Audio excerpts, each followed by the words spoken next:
And welcome to this week's edition of the Reigns on the Cardinals podcast. Mike Reigns, along with Rob Reigns here from our STL Sports Page studios. And Mike, we're going to start this edition of the show with two positive comments because I don't think a lot of the rest of the next 25 minutes or so is going to be all that positive. Number one is congratulations to you for putting together our snazzy new introduction video. Hope everybody liked that. All the little pictures that we've accumulated over the years. Thanks for doing that. It looked great. Yeah, trying to juice things up a little bit here. So we appreciate that. Hopefully everyone enjoyed that. You might have to watch it again to kind of recognize all the people that are in those in the collage of pictures. Second positive comment, the Cardinals can't lose today. It's a good day. They don't play. And that's about all that we can say. Okay, so that's it. That sums up this week's edition of Reigns on the Cardinals. No. I can give you one more positive. What? Jack Flaherty starts today for the Dodgers. Yeah, so we'll miss him this weekend against the Cardinals. We don't have to face him. All right, so that's the end of the positive comments. Now we got a lot of other stuff to get to, and we've got a lot to get through. So stick with us here. First of all, of course, thanks to all of our three main title podcast sponsors here on the Reigns on the Cardinals podcast: Drury Hotels, Archwell Health, AAA Travel of Missouri. We appreciate their support. Appreciate all of our sponsors' support for keeping all of our content here on the website free, but not any paywalls that you have to jump through to read all of our content. Whether it's the feature stories, the game report, the post game audio, our podcast, any of that. Free and available to all Cardinal fans everywhere. And I think when I speak for Cardinal fans, Cardinal Nation, Mike, I don't think anybody's very happy. I don't think anybody's happy. I don't think the team is happy. I don't think the front office is happy. I don't think the manager, field staff is happy. And I know the fans aren't happy. The question is, can we get it turned around? And the frustrating part here is you see glimpses throughout the season where the pitching looks good or the offense looks good or the defense is playing well, the bullpen's playing well, but we've never really seen a stretch where we've clicked all three of those things together. And somewhere deep inside, you hold out hope that there's still a possibility that those things can all click together. But as we watch these games, especially in Cincinnati, and the lack of offense is very frustrating. And I know that it's an old adage in baseball that when a team is not hitting, they look flat. But this team right now, not only the flat, they just look boring to me. I mean, there's just no excitement. There's just no fire. You just think somebody has got to, do something to throw a bat, tip over a dining room spread, something. There's got to be some sign of emotion, some kind of reaction. They just seem like they're just going through the motions. They've almost checked out. I know that's a simplistic comment, and it's probably not, really true. I mean, only the people who know, for sure in the dugout or in the clubhouse are the ones who know what's going on. But that's the way it looks like from the outside. We look at last year's season as a whole, and we were frustrated by the way the team performed on the entire season. But this last month of this stretch seems worse than last year at this point. Because like you said, there's just the lack of offense, the lack of any excitement. You feel like you're not in any game at any point. Well, they never had the lead in any of the three games in Cincinnati. At the end of a complete inning, they scored once in the top half of an inning, only to give up a couple runs in the bottom half of one inning in one of those games. They're outscored 19-4 in the three games, out homered 10-1. And that's just not – you're not going to win baseball games when that happens. And I think the scary part is, and we're going to get to a lot of this, over the next, time that we're talking here. But the scary part to me is that these were the three games when you looked at the schedule, and we all talked about how tough this schedule is going to be coming up. These were the three games that you said, okay, we're going to get right here with some of these games, and they'll have a real positive frame of mind going into this stretch, the gauntlet that starts on Friday against the Dodgers. And now you're going into it with a totally opposite attitude of, everything going wrong. And if you wanted to find a way to make sure you have a spot in this last wild card spot and distance yourself a little bit, you needed to put the Reds away a little bit. And what did you do? You came out of the weekend with them tied with you now 4.5 back. Yeah, so we're going to start where I think everybody in St. Louis or in Cardinal Nation is talking about, and that's with what's going on with Jordan Walker. He gets promoted. Actually, we were in Memphis over the weekend doing a story on Luke and Baker, and talked to Walker. He seemed positive. He actually had things going. Last 12 games in Memphis, hitting .333, 3 home runs, 3 doubles, 1 triple. Finally, about the way that you kind of hoped maybe that he would get things going down there. And it makes sense. They call him up. Matt Carpenter goes on the injured list with a back strain. Walker plays 1 game, sits 2. and they announced that basically he's going to be a platoon player against facing left-handed pitchers. And I've got a lot of problems with that. You've got some of the numbers. I've got some of the numbers. But the other one number that stands out to me is that next 6 games, Cardinals are scheduled to face one left-handed starter. That's Clayton Kershaw on Sunday. So that means to me, if you're telling me that he's going to be a platoon player, 5 out of those 6 days, Walker's going to sit right when he had some offensive momentum going, right when you had him maybe back being in the most comfortable place he's been offensively for the year, and now he's going to play once a week. I don't get it.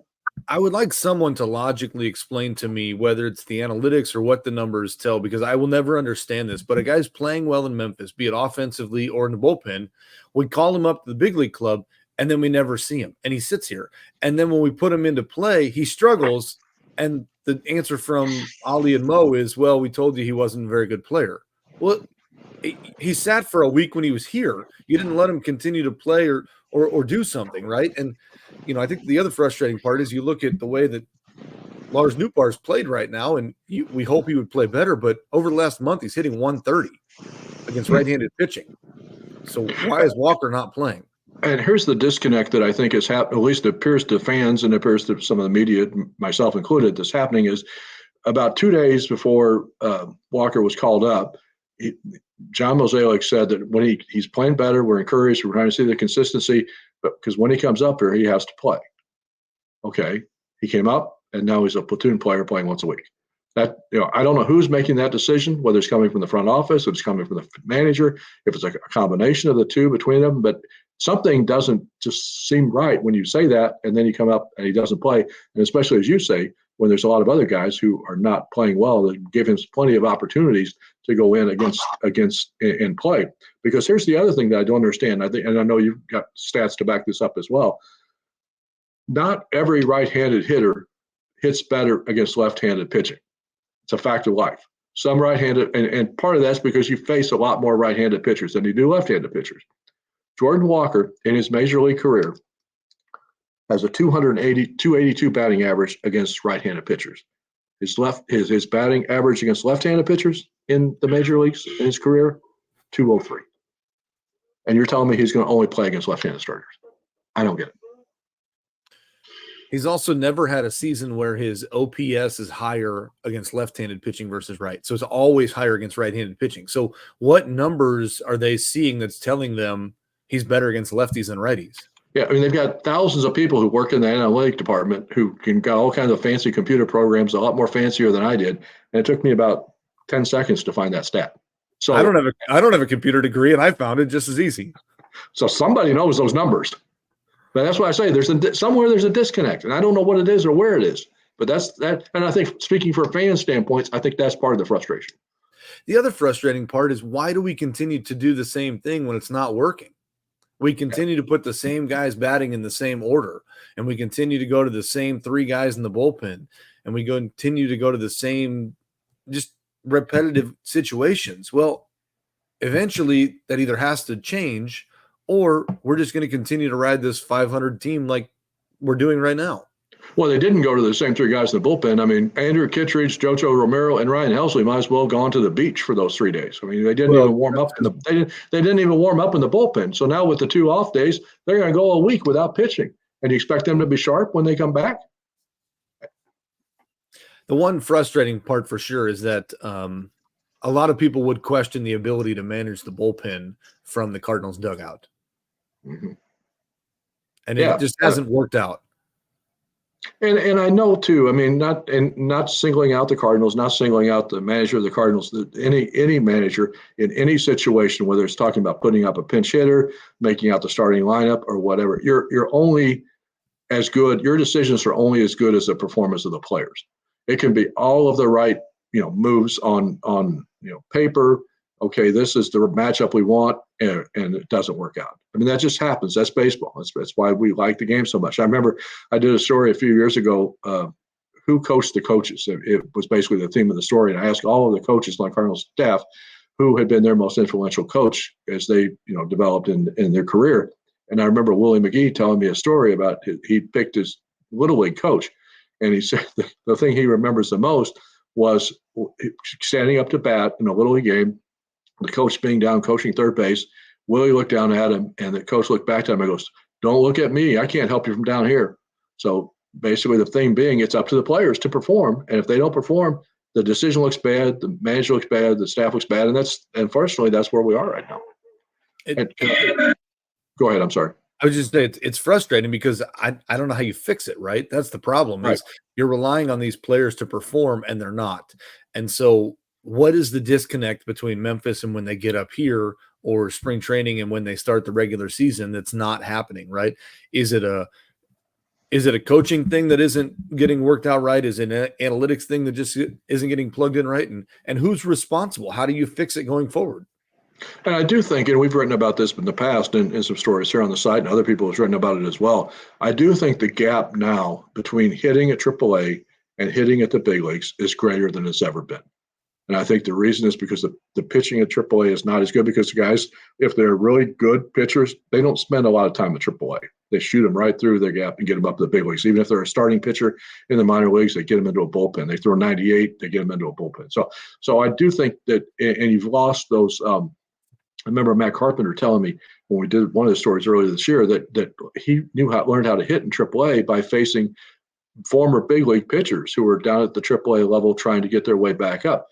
And you don't have a lot of those guys anymore. They make enough money when they're playing in the big leagues that when they get down to the big leagues, they don't want to go back to the minor leagues. So you don't get those 33-year-old pitchers who know how to pitch and who really can help educate a hitter. So I think that's part of the problem. I don't think the Cardinals are unique in that category. I think you do see exceptions. You do see a kid like Jackson Merrill who came up and played, a handful of games above A-ball, and is now really going to be one of the favorites to win the Rookie of the Year award. So in San Diego. So, I mean, there are exceptions of guys who come up here and do it right away, but I think they're fewer and farther between. So that's part of the problem that the Cardinals are dealing with. But then again, I really think the biggest part of why these hitters come up here and struggle is the lack of consistent playing time. Now, a lot of times, too, we've talked about kids who are number one prospects, kids who are high draft picks, whatever, when they struggle at the big league level, and it's invariable that everybody at some point is going to struggle. A lot of times it's the first time in their life that they've struggled. It's also a lot of times the first time that they're not being a regular everyday player, trying to learn how to hit off the bench or being a platoon player. That's tough for those young guys. So I think the lack of consistent playing time, the lack of sticking with the prospects and just letting them play is part of the problem.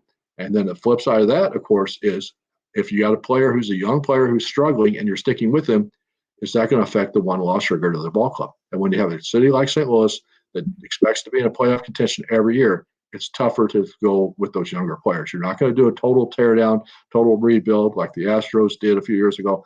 That's not going to happen. I just don't see it happening here because they want to be a contending ball club. Well, right now you're only barely hanging on to being a contending ball club.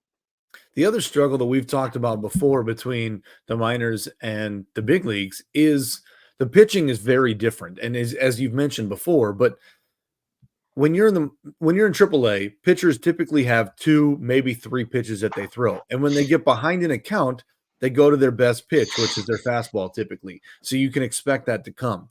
Well, when you're in the big league level, they pitch completely backwards and they've got 4 and 5 pitches. And when a guy gets behind in a count, he's not afraid to go to a curveball or an off-speed breaking ball or something with a lot more movement.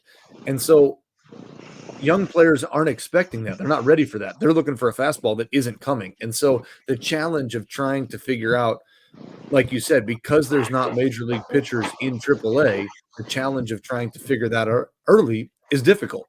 But when the guys don't play, how are they supposed to figure that out? I was going to say, they always say the experience is the best teacher, right? And you learn by failing. You learn by failure. So, and I don't think the guys are getting that chance. And that gets back into the whole Jordan Walker situation, because there's 3 guys, and they say, okay, he's going to put them. Here's 3 guys lately, their last performances, and you could have plugged that Walker into any one of these 3 spots in those, couple games in Cincinnati or in the games coming up here against the Dodgers and Milwaukee. And Tommy Pham got off to a great start. First couple of games, very exciting to have him back. Last 8 games, 4 for 28. Alec Burleson had a great first season here in St. Louis, or as a regular player. For the last 9 games, 9 of 38. Lars Nootbaar, you've already referenced his overall stats, but in his last 11 games, which is 7 starts, 3 for 22. And those 3 guys basically are playing ahead of Jordan Walker. And can anyone explain why? Yeah, because we only want to play against left-handed pitchers. But what we're doing clearly isn't working. And that goes back to my original question of why do we feel the need to always plug the same guys in the lineup and always keep the lineup the exact same when it's not working? Why are we afraid to drop Paul Goldschmidt down to 8th or 9th in the lineup when he's not Because hitting? he's Paul Goldschmidt. Because he's Paul Goldschmidt. I Because he's understand Nolan that, but it's not Arenado. working. You and I understand that. And I don't know if we were making the lineup card out, if we were in that seat, in that dugout, what we would do in that situation. It's easy for us to sit here and criticize it from, 30,000 feet above the ballpark. But you're right. It isn't working. And I know that they're as frustrated as everybody else. But you're right. When something isn't working, you got to do something different. And I think, I don't know if this team's in need of a major shakeup or not. We'll see. I mean, this stretch beginning on Friday night against the Dodgers is just going to be a gauntlet. We got the numbers here we're going to go over. But I mean, if they can come out of this stretch and be, close to where they are right now in the races, I would take it as a victory. But again, even doing that, I don't think that's going to be good enough to be a playoff team. And I think, as we mentioned before, when you look at this team, if they can find a way to click the pitching, the hitting, and the defense all at the same time, they can make a run here because we've done it before, but we really haven't put all of those things together this year. And all three of them were absolutely the other direction in Cincinnati with errors all across the field and pitching not working where it should have been. And, you look at the start from Sonny Gray, and he's got 9 strikeouts, 3 bad pitches. Next thing you know, it's 6-0, right? But if you're not going to score, it doesn't matter. Right. Well, here's the problem. The Cardinals sitting here at 60-61 as we talk on Thursday. They have not had a winning streak of longer than 2 games in more than 2 months. And for them to get out of this rut, for them to be a playoff contending team, they're going to have to win basically, as you do the math, 2/3 of their games the rest of the season, now the 41 games they have left, and doing so against the next 7 series against teams that all have a winning record, that are all right now either in the playoff hunt or awful close. If this team finishes 500, so 21-20 in their last 41 games, that's 81 wins. 81 wins is not getting you in the postseason. Getting you 500, right? You probably need to get to 86 at a minimum. And I would say at least. That's what I'm saying, a minimum. And that would put you close. But you probably need to be at 87 or 88. And with 41 games left, you win 2/3 of those games, right? So you win every series all the way out. That's 27-14. That's a great run. They haven't done that all year, but that's 87 wins. And that's what this team's going to need to do to be in the postseason. Well, here's the 22-game stretch that starts on Friday night against the Dodgers. The first 3 games against the Dodgers, oh, by the way, they're 21 games over 500. Next 3 against Milwaukee, they're 16 games over 500. Next 3 at Minnesota, they're 14 games over 500. Next 4 against San Diego, they're 16 games over 500. Next 3 at the Yankees, they're 22 games over 500. Next 3 against Milwaukee, again in Milwaukee, and then you end up with 3 games against Seattle, who are only 5 games over 500. And as of right now, the only one of those 6 opponents, 7 series, that would not be in the playoffs if the playoffs started today. So winning 2/3 of those games against those teams, I don't see it. I don't either. And the other big difference between all of those opponents, as I've talked about before and I've harped on, every one of those teams has a positive run differential on the year. Mm-hmm. The Dodgers the Dodgers run differential this year is plus 104. And you expect us to win 2/3 of those games when our run differential currently is negative 63? And what was the stat you found about teams playing 500 with a negative run differential? The 2 stats that are interesting to me is on August 1st, this team was a minus 36. So they were starting to claw their way back. 14 days later, they're at negative 63. That's not going the direction you need to at the end of the season. And since 1901, there are 4 teams, only 4 since 1901, that have had a run differential of minus 55 or more and finished above 500. So this team would be doing something that's never done, but that's very rarely done. Not never, because it's happened 4 times, but very rarely.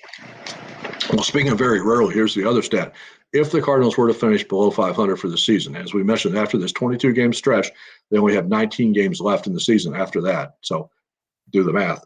It would be the first time, not counting the strike-shortened seasons of 1994 and 1995, the first time in 2 consecutive full seasons playing 162 games that they would have had a losing record since 1958, 1959.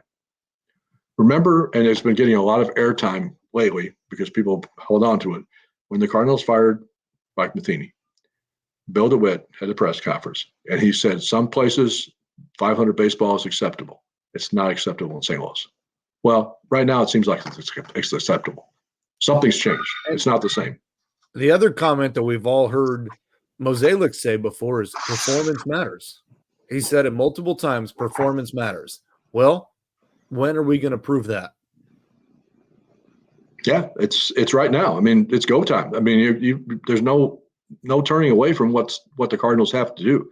If they want to, kind of right the ship, if they want to, show that the wagons haven't fallen, the wheels haven't fallen off the wagon, now's the time to do it. And like you said, it's going to be a team effort. It's got to be started with better starting pitching. It's going to have to help with closing out games in the bullpen. It's going to have some home run guys step up, hit home runs, offense generating some runs. I mean, we've talked all year about the two things that not only us, but a lot of people who follow this team have talked about: their batting average, their performance with runners in scoring position, and their performance against left-handed pitchers.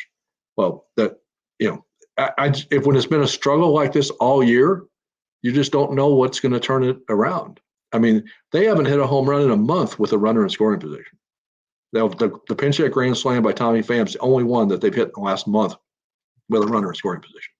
And they just can't not sit, they get a leadoff double and then get 2 strikeouts and a ground out. I mean, that's just what they've done all year. It's going to take this whole team coming together. It's not going to be one person because they can't do it. Like you just said, we seem to get a hit with 2 outs and it doesn't do anything, or we get a guy on with nobody outs and then never move him over. So it's going to take something, right? And whether that's a closed door player meeting or whether that's Ollie or another player getting ejected at some point and fired up, like some spark has to light in this locker room for this team to get going, because just continuing the way that it is isn't going to change anything. So something has to change. What that spark may be. Ollie got tossed earlier in the season and they went on a nice run. He got tossed just a couple days ago and they didn't do anything. So didn't seem to matter. Yeah, so sometimes it does and sometimes it doesn't. So the Milwaukee and Dodgers play on Thursday, so there'll be a half game difference in the standings when the Cardinals and Dodgers meet on Friday night at Busch Stadium. But as we sit here today, 8.5 games behind the Brewers in the division race. What is it? A 4%, 5% chance now by Fangraphs that the Cardinals will make the playoffs. 4.5 games out of the wild card, the third wild card spot, not even the top wild card spot. And you've got 5 or 6 teams within that same block of games, all competing for one playoff spot. So I know we're not painting a very pretty picture here, but right now it's not a very pretty picture to paint. It's pretty gruesome. The frustrating part is you look at this team right now and you see the way that these guys are capable of playing and think, hey, we can do this if we put it together. Problem is they're not putting it together. So that's what's frustrating, right? Because you look at this team and like the guys we've talked about all year that have to be the guys to come through. Arenado's starting to play better, but now, like you said, Burleson and Pham and Noop are going the other direction. So they need the whole team to hit together as a whole. Yeah, it'll be interesting, as I say, the 3 games against the Dodgers and 3 against the Brewers in the next week. So when we sit here and get together again next week, I'm not sure what we'll have different to talk about, but let's hope it's a good week. And I know, but and we've written this before, hope is not a strategy. So and as we'll said from the beginning, you've got 6 games left against Milwaukee. Right. So if you want to make an impact, make a difference, you go win 6 against Milwaukee. And how many games have they beaten Milwaukee this year? So, just saying. All right. Well, hope everybody has a good week. Hopefully, you'll be able to enjoy the baseball games, even if the Cardinals aren't playing. We're still watching the baseball. I mean, I know when I talked to Luke and Baker, and the story is up on the website, he said, it's not ideal to be playing at AAA for as long as he's been, but one of his strength coach or mental strength coaches at TCU told him one time, it was when you say something was not going well, he said, compared to what? So at least compared to what, the Cardinals are still playing baseball. We can enjoy watching the games and hopefully hope for the best and hope they can right the ship a little bit and at least play a little bit more competitive baseball. Let's hope for that. And let's hope they string a few things together. Sometimes this team has figured out a way, which is completely backwards, but sometimes you watch the team this year and they play better against the better teams and worse against the worst teams. So maybe they find a way to, take 2 out of 3 from the Dodgers, and then next thing you know, you're looking up and you're feeling a little more momentum. Let's hope that happens. Mike, thanks for the visit. Thanks to everybody for tuning in. Thanks to our sponsors, Archwell Health, Drury Hotels, and AAA Travel of Missouri for this edition of Reigns on the Cardinals podcast. Have a good week, everybody.